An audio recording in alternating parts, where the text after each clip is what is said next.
a beautiful afternoon. You're welcome to The Buzz, your favorite social media program. I am Rose Blossom. And of course, as usual, Mondays through Wednesdays, talk about politics and what is trending online as regards the affairs and the state of the country. And of course, on Thursdays, usually for lifestyle, relationship, fashion, however it comes, just a normal day-to-day life. And on Fridays, usually the entertainment. So today, we're pretty serious because we're talking about the state and affairs of the country. And of course, we're streaming live on Facebook and Twitter, also on YouTube. We have Galaxy TV News and Galaxy TV Entertainment on all platforms, even on Twitter. And you can as well download Galaxy Television app from Google Play Store and Apple Play Store to watch this program and every other live program on Galaxy TV live. So you're welcome to the show, and of course, I know you must have missed Covenant. So my girl is here today to talk about the states and affairs of the country. Good afternoon, Covenant. It's good to have you again. It's so good to be here. Trust me, the devil tried, but I conquered. Hope you conquered for two. I did. Yeah, I did. Yes, you are officially welcome to The Buzz, and my name is Covenant, aka the Lagos girl. Yeah. Welcome to The Buzz. Yes, you are welcome. And of course, today we're not having a live guest, we're having Zoom guests that will be joining us to analyze most of the topics that we have for today. And of course, I'll start with Prince Chilaka Francis, who is a social worker and a social commentator. Also, we have Barrister Tunji Abdulhamid, who is an analyst, also a legal practitioner. Can we have both of them on the screen? Good afternoon, sirs. Good afternoon, sir. Good afternoon. Good afternoon, Prince. Constance. How are you? It's good to have you. And of course, we have Barrister Tunji. If we have Barrister Tunji, please can we put him on the screen too? Let's welcome him. Okay, Barrister Tunji is yet to join us. So I'm just going to go straight to what we have for today. Covenant was our first topic for today. All right. Retired General Willams says NIA DSS should be disbanded for inability to track terrorism sponsors. Former Commandant of Army Signals, Commander of Training and Doctrine, and Chief of Defense Training and Planning, General Ishola Willams, retired, speaks with Imolayo Oyedeyi on the upsurge in banditry and terror attacks in Nigeria, the attendant consequences and solutions. He questioned how they know how to use the weapons in such a way to withstand and deal with the bandits and insurgents. Secondly, are the military able to maintain the weapons so that they can keep working and remain usable? Thirdly, are the soldiers really serious about tackling the bandits and insurgents? Do they have the will to face the bandits and defeat them? He questioned the will of the soldiers. He also noted that the army world over was not created to fight terrorism. An air force are established to defend the country against invasion from the air, sea, and land, essentially to protect territorial integrity. But the Crime Intelligence and Criminal Investigation Agency will help the state police to tackling problems that appears to be beyond their capacity. Okay, now that is retired General Williams saying that the NIA and the DSS should be disbanded for inability to track terrorism. And of course, he stated that a soldier is someone who should be committed in protecting the country. And of course, if the soldiers do not have a will, so why are they even protecting the country? But let me ask you, Prince Chilaka, do you actually think, according to what retired General Williams actually said, that the NIA and the DSS should be disbanded because they were not able to locate Boko Haram? And of course, when he was even questioned if the northern governors are, part in conjunction with what is going on in the north, he actually said he totally agrees that some of them are aware of these things. Else they would have, fought tooth and nail to make sure that this thing stops. And he mentioned that Boko Haram is not even after the south, but is more focusing on the north, especially he said Borno and some other state like that. But what's your take about what retired General Williams said? Well, I think he's saying the same thing a lot of Nigerians are saying. We seem to have NIA and DSS that has lost focus because they're busy chasing after Yahoo.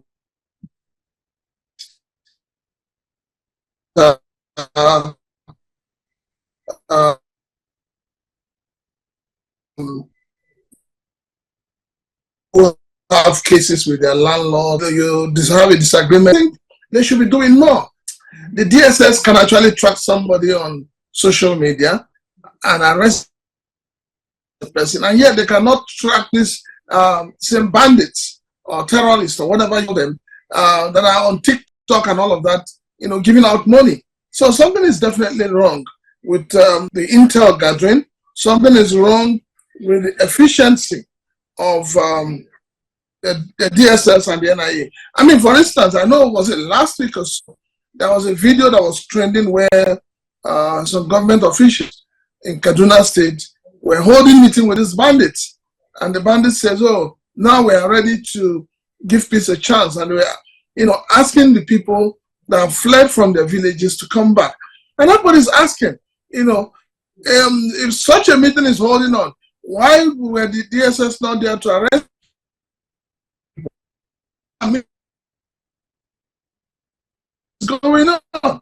It's either the governors in the north are colluding with this so-called bandits and terrorism, or there is to wait, because I don't understand how you're going to be holding a meeting and you call it people have given up, and these are same bandits away from their ancestral homes, and then you're asking, they're telling you that they want to strike a deal with you, a peace deal, and you agreed to it, and the report said that it was the state government officials and even some federal government officials. Those are the problem in dealing with this monster that has befallen the country.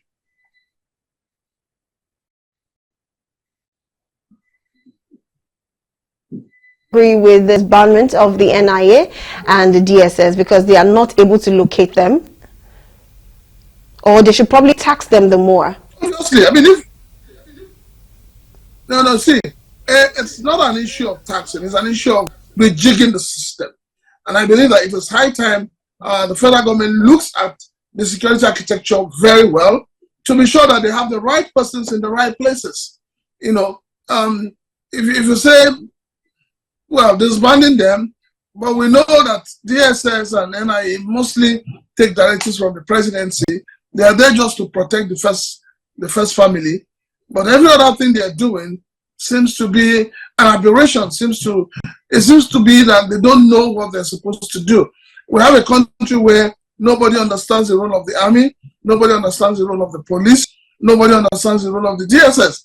So you find out the DSS is running after people doing yahoo yahoo, something the police should be doing. So the jobs needs to be properly defined, and people need to follow those job descriptions to the letter. Actually mentioned some things which I'm going to keynote in his statement. He questioned that like how would they actually know how to use some of this weapon that they have, because you have to be trained to be able to use such weapons. He also questioned that are the military able to maintain the weapon so that they can keep working and remain unstable. Then he also questioned that why is it that it's so difficult to actually get or apprehend the Boko Haram, because trust me, the first question was, do they even have an aircraft?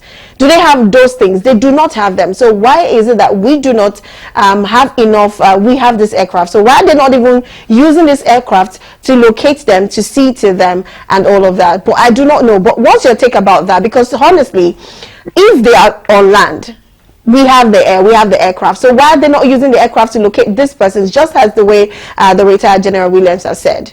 What could be the problem? Well, you need to understand that what we have is a guerrilla warfare. It's not a conventional warfare. And the Nigerian army, the Nigerian security are trained to put off external aggression. So you see, what is playing out in the northeast, west, and all of that, it's something that the police should be purely involved. Like I've always said, it is high time the federal government considers the withdrawal of its policemen from private individuals. You have the Nigerian Mobile Force, but where are they? Most of them are guarding banks, most of them are guarding homes of VIPs and all of that. These are people that should be mobilized to the sites. They should be the ones doing the groundwork, because you're dealing with people who have trained in guerrilla warfare. So you also need to find those who can do the same thing they are doing. If you're talking about the aircraft, you see what's been happening with the Nigerian Air Force, where they've been bombing people who are not insurgents, who are not bandits. It's because of the wrong intel they are getting. So I think that intel gathering is a big problem. But the Nigerian army and the Nigerian government and the Nigerian police must be intentional about protecting the lives and properties of Nigerians. Okay, thank you very much for that one, Prince. Let's quickly go for a commercial break, and of course, when we come back, we'll be going to the next topic we have for today. So let's take our commercial break. We'll be right back. We still have one more questions, of course, as regard what the retired General Williams said. Covenant, what's your question to Prince Chilaka? Yes, so Prince, in order for NIA and DSS, not to be disbanded, rather. So what improvements do you think, or what reforms do you think the NIA can take in order for them not to be disbanded, or in order for them to be more effective while doing their job? Well, if you ask me that, I think we should first of all start from Sheikh Gumi, who has been in the forefront of before now negotiating with these bandits, and he has said severally that the military intelligence and other security agencies know where those bandits are. And if that is the truth, it simply means that they don't have the political will, they don't have the zeal, and they haven't been given the authority, so to say, to eliminate them. But I think that going forward, the DSS needs to be more focused on what they are meant to do. What is the core responsibility of the DSS? Don't forget that DSS is known as a secret police. In other words, they are meant to infiltrate these gangs and be able to gather intel and give out. So I think that the NIA and the DSS needs to do more in terms of intel gathering and in terms of being able to eliminate these guys, rather than this attitude they have. They should put the vigor, the strength, the energy they use in going after Yahoo boys, after those who criticize the government. They should use it in stemming the activities of these bandits. And I think if they put in that energy, we'll probably see a better result going forward.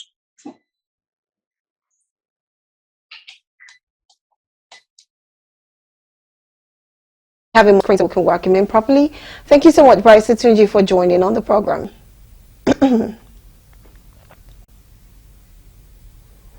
Can we have Barrister Tunji Abdulhamid, please?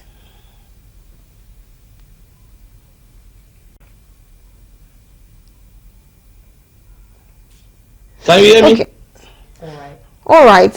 Good afternoon, Barrister Tunji. Thank you so much for joining. Good afternoon. Thank you for having me. Confident, I greet you, and Chief Tilaka, my greetings to you. Thank you. I greet you, sir. How are you, Okay, sir. Very quickly, based on the topic we're having before, we're talking about what retired General Williams actually said as regards the NIA and DSS being disbanded as they could not locate and apprehend Boko Haram. So just to wrap up that topic, what is your take on that? To save time, I think of Chief Tilaka, and I want to also see the DSS and the NIA have derailed their responsibility. They don't even do it again. They go about doing police responsibility. You see, DSS now, the major responsibility of DSS is to look for intelligent information. But these days, you see them go to arrest somebody who's owing somebody who's accusing somebody or beating somebody.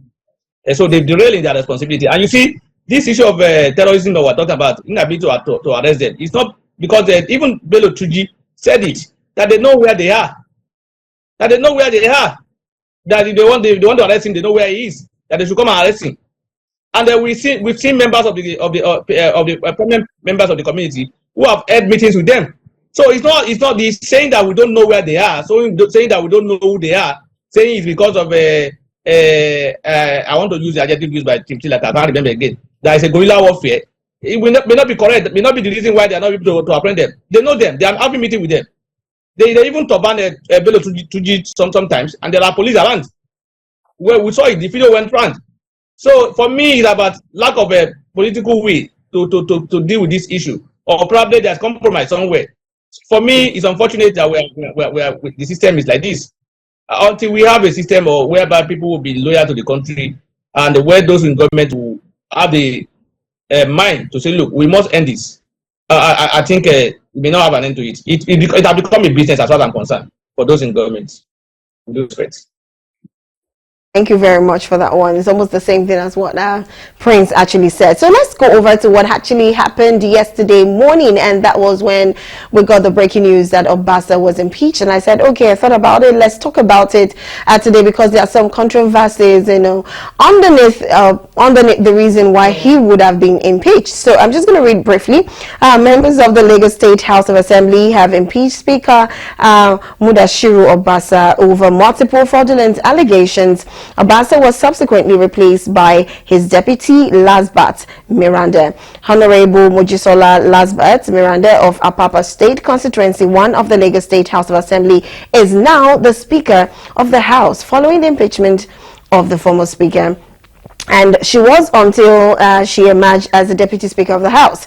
Well, a drive into the State House complex shows heavy presence of security operatives as members drive in, of course, before the sitting, and which led to the impeachment of the former Speaker. And to note, 90% of the lawmakers were in support of his impeachment that took place just yesterday. It was breaking, and it was something we're not expecting, but a lot of people had some expectations and reactions and controversies, stating that possibly just the fact one of the reasons why he would have been impeached is because he came rubbing shoulders with Sheyi Tinubu based on the Lagos State gubernatorial elections, that is the forthcoming one. And of course, some other persons said that he has stepped on a lot of toes in the House, and of course when it comes to even being the Speaker House. So what is your take actually? What do you think is the basic reason, aside the allegation or the financial statistics that involves him? What exactly do you think could be the reason why he was impeached, despite what they tell us it is? Let me start with Prince Chilaka. What's your thoughts? What are your thoughts? Nigerian politicians are very funny. They don't ever learn from history. I would say that Obasa got what he really deserved, in the sense that he's a man that was brought there by grace, as we all know.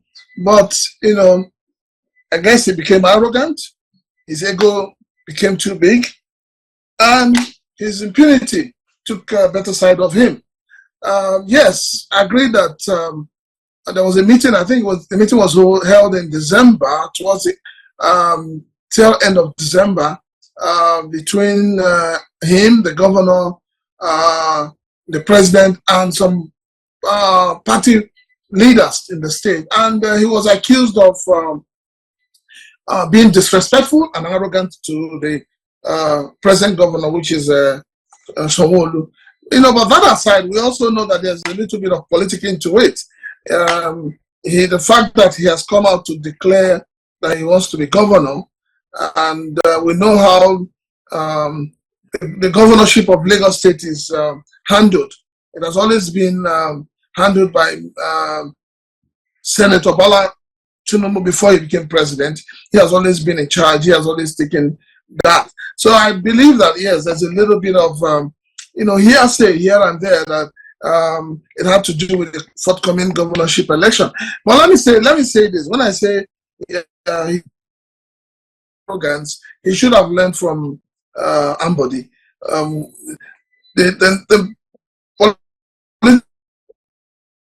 That when you have an ambition, and you know that there are other people that have the same ambition, sometimes it's best to keep it to your chest and watch out and do your calculation and do your mathematics. But I guess he was so much in a hurry, and he threw it out, and then he got what he deserved. But then bringing in also the fact that he was spending money recklessly. I remember I asked a question, to somebody. I said, "Is it that the Lagos State House of Assembly has a different budget from the state budget?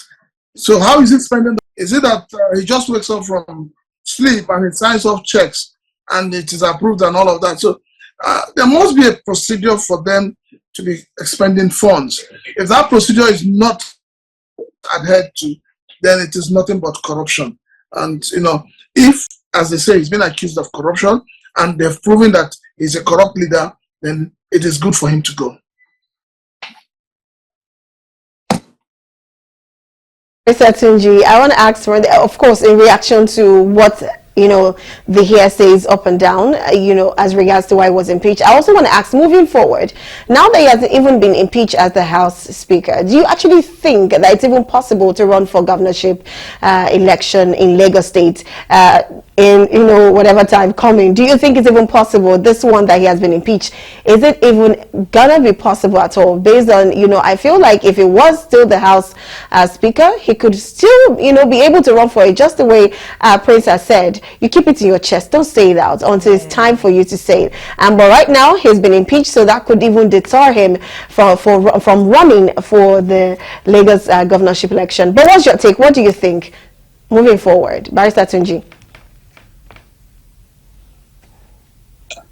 Even as speaker, it will be difficult for him to get the ticket of the state to be a governorship candidate of the APC in Lagos State. Lagos State is a particular state where they have a system on how to emerge. This emergence of who become a candidate, particularly the governorship candidate, is only determination of one man. We all know it. The man is the president today.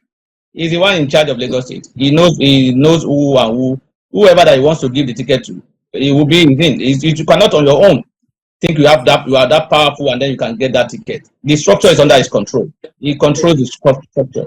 So for me, thinking of whether he's a speaker or he's not speaker, being a speaker will not even make him get the results. Now that he's out of the National Assembly House of Assembly as speaker, that will make it more difficult and impossible for him to even get any outcome from the primaries. So you see, for me, I know this is just politics. I'm not disputing the fact that there are allegations against him regarding corruption. There may be allegations against him regarding corruption, but I tell you, there are also allegations against him regarding arrogancy, excesses, and disrespect to the authority in control of power in Lagos State. Yes, those are not the major issue. The major issue now is that 2027 is approaching, and they need to bring him down, so that, because he has already shown it clearly that he's ready to battle for that 2027 primary election. So against the structure in Lagos State, you don't battle it in Lagos State. I've never seen anybody battle it. They will be selected and picked. Even the current governor, 3 months to when he became a candidate of the party, I'm very sure people don't even know him. That he has the intention, or he wanted to even become a governor. I'm very sure there was no intention for him to become governor. It didn't just fell on his lap, and he took it. So for me, Mr. Obasha has shown a lot of desperation, and he has shown a lot of arrogancy. He has shown a lot of excesses and disrespect. Like I said, but they condone those excesses. They condone it. Even before now, there has been a lot of allegations against him. And I tell you, now that he has been removed as speaker, you will realize that those allegations that have been made against him will go down to will become a secondary. No, they won't pursue it, or they may even pursue it now. EFCC will go after him to even make him more uncomfortable, so that he won't even have time to say he wants to contest election for the primary. Once that is done, once the primary is done, they forget about the case against him, and that's the system we're doing now. So it's to tell me, it's to say that, look, the issue of allegation is just a mere, because this allegation we're talking about, it has not even been confirmed by anybody.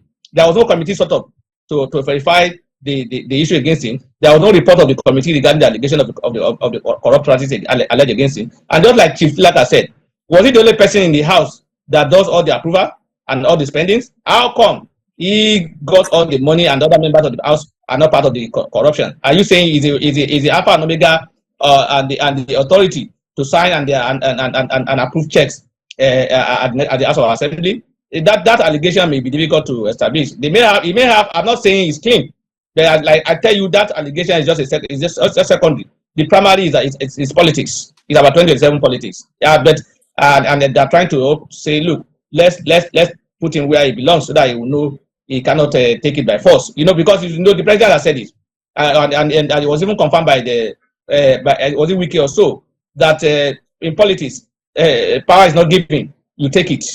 So maybe he wants to go through that line, and then they're not realizing that he was going to that. The president said it, that you steal it, take it, and run away with it.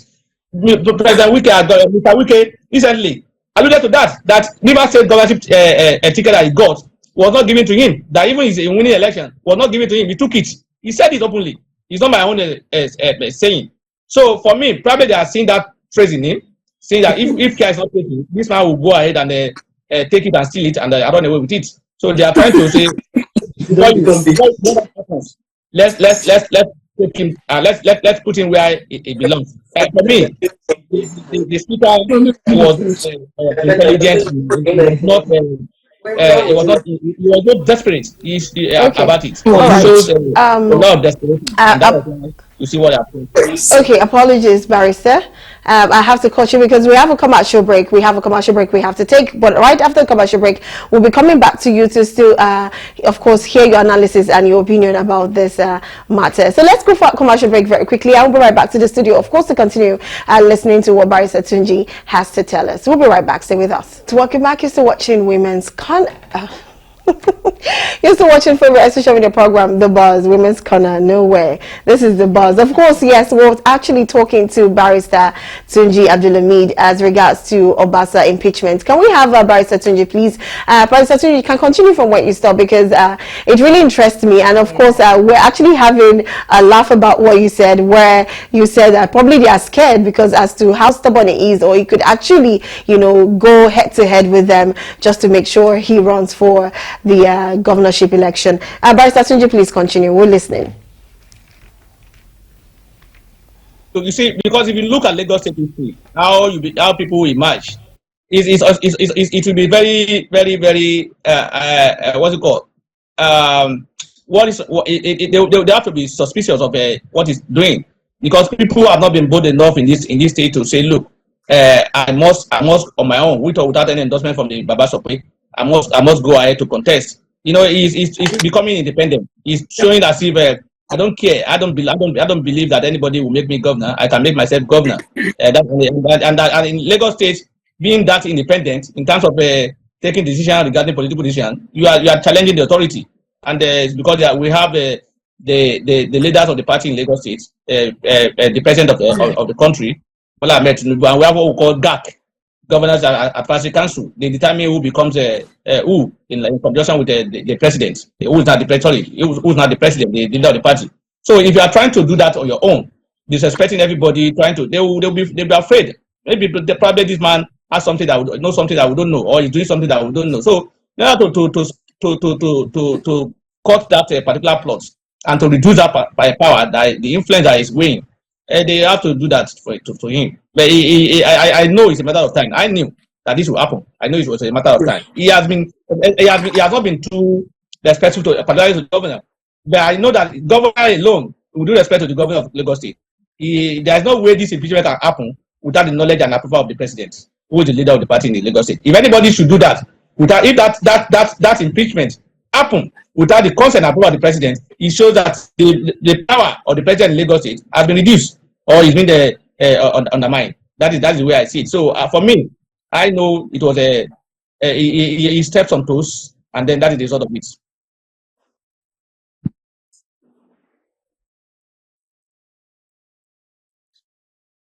Realize you're actually giggling why Barrister was actually making some points. So I'm sure you have something else to add or something to say as regards him still coming up to say he wants to run for the governorship election. So very quickly, in like about 1 or 2 minutes, can we hear what your opinion is about that? Prince Chilaka. Well, Barrister has set it up.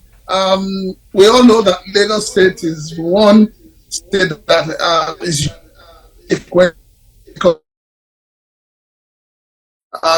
getting It's not like other states where you have the president and he tells you to step down or he tells you not to talk and you continue to talk. Obviously, you will get a bitter pill. And he has gotten that bitter pill. Like I said, politicians don't learn. They don't understand history. If he has learned from history, he will understand that what is happening to him is what happened to somebody, and they can do about it. All I know, the EFCC will pick him up. I heard that they're already looking for him. I even hear that he's not in Nigeria right now. They'll pick him up, and then like a barrister said, they'll go back and forth of that case of misappropriation of funds, embezzlement, and the Nigerian police system has a way of reading out charges. They'll read 1,001 charges on his head, and every now and then he'll be going to court. Probably they give him a bail, and he'll be fighting for his soul, not to sleep in Kirikiri, and the elections will come and go. That's exactly what's going to play out.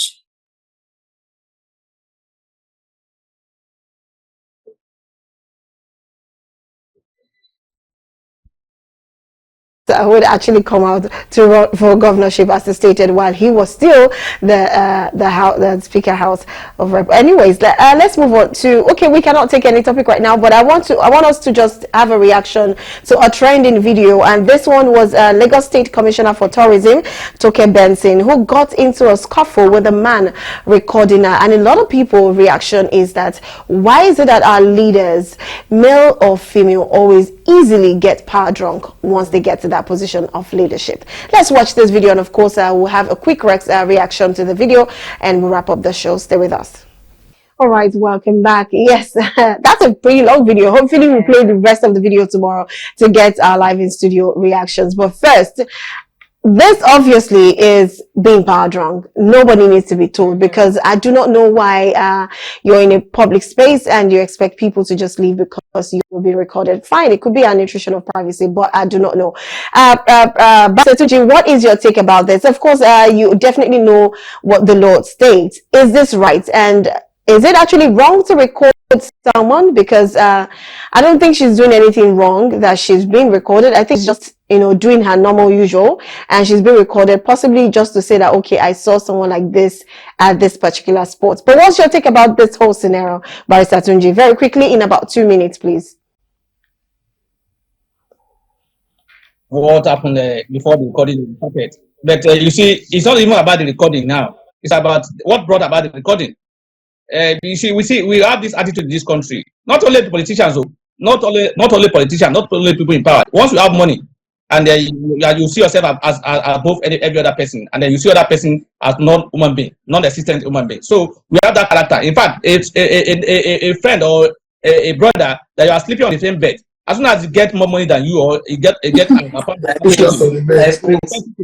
see him as a company leader, and then to start respecting him, and then look at him like somebody. So we have that mentality in this country, and people in authority see that once they are in authority, they want to show that class that I'm above you. I see somebody. I don't know what happened when he say they should go out. I don't know whether that he has that responsibility to. They have that responsibility to go to that. If you are in public space, you can't ask people to work. And if you are doing things that come to work, they can record it. They don't come into your private house. They need to record up to have evidence. So for me, it's a lot of argument or debate to talk about privacy there. Privacy does not exist where you are in the public place. I'm not sure that's a personal office. Even if it's a personal office is a public office, and you cannot say things and people cannot carry out certain activities when you are doing something that is wrong. Why are you asking them to go out? What was the reason why you say it should be worked out? What did they do that is wrong that you cannot take that step? So, because like I said, it's that status mentality, that influence, that I am above you mentality is the reason why we're having this. For me, I don't want to even go into the law of it.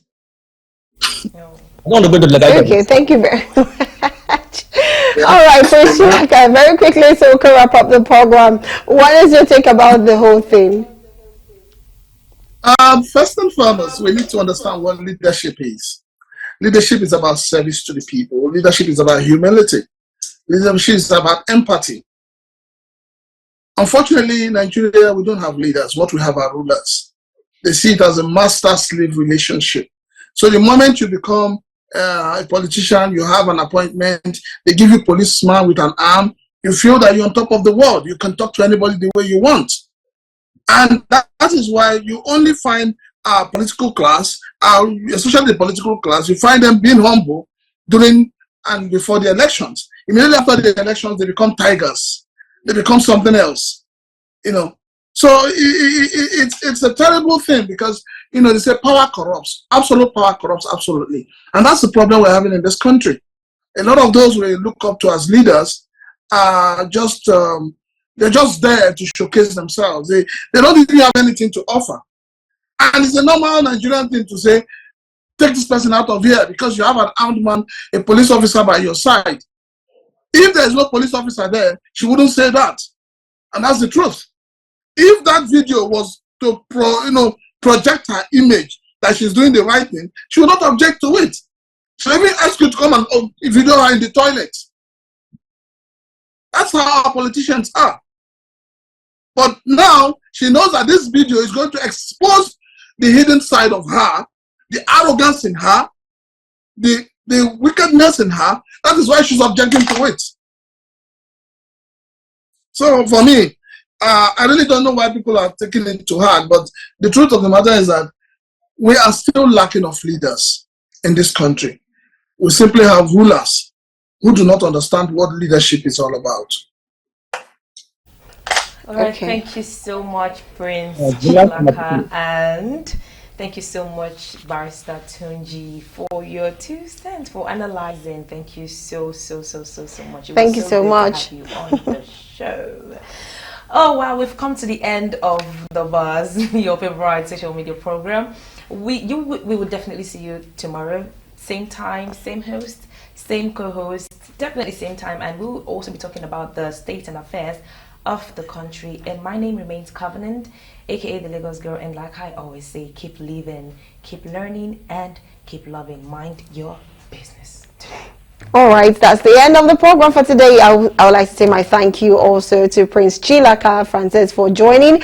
Amazing input, and of course you made it so lively and interesting. Yeah. And also Barrister Tunji Abdulhamid, thank you so much for bringing your profession into this to make us understand exactly what we need to know, and for bringing a little bit of humor into your analysis. Thank you so much, both of you, for joining us on the program, and of course thank you our viewers for joining us. We'll come your way again tomorrow, and of course we'll be talking serious, just as Covenant said. Until then, like she said, keep living, loving, and learning. We'll come your way again. My name is Rose Blossom. Have a beautiful day. Bye for now.